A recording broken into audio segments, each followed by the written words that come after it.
La journée mondiale de la liberté de la presse vient à son heure.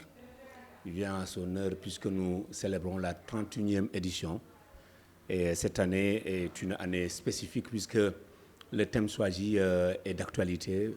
On parle de la presse au service de la planète et le journalisme face à la crise environnementale. Et quand on prend aujourd'hui le contexte de la Casamance, nous savons que nous sommes dans une zone où la forêt est menacée. Aujourd'hui, vous allez sentir cette chaleur-là. Tout cela est lié à ces changements climatiques-là.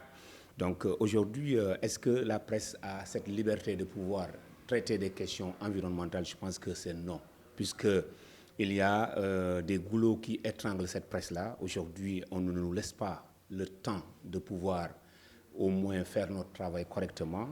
À la jeune génération, c'est vrai qu'ils sont avec la digitalisation. Ils risquent de se dire que, bon, écoute, les anciens, on les met de côté, mais attention, la radio est une mémoire. Cette mémoire-là, elle est dite, c'est vrai, mais elle est comportementale également. Ce qui fait que, donc, dans les rédactions, il faut toujours s'inspirer du passage des anciens, s'inspirer de l'expérience des anciens pour construire l'avenir de la radio parce que c'est important. Pourquoi il faut justement écouter les anciens? Parce que la parole est comme une munition de fusil.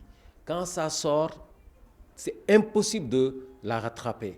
Donc, ça veut dire quoi? Il faut remuer la langue 1000 fois avant de donner un message. Et quand ça sort, on dira que c'est dit à la radio, c'est parole d'évangile. Effectivement, en ce 3 mai, donc le monde célèbre la journée de la liberté de la presse.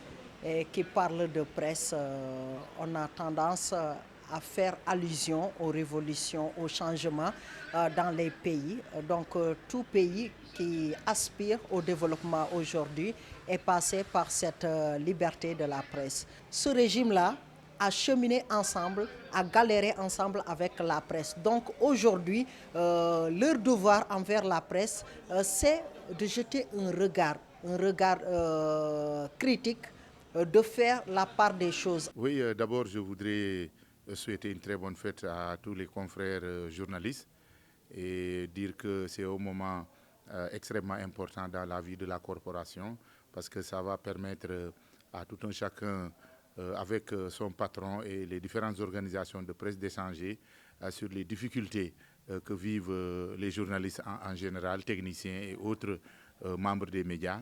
Ce que nous voyons dans le pays, n'importe qui se lève et crée un site. Je pense que des mesures doivent être prises pour quand même garantir une certaine pratique de ce métier.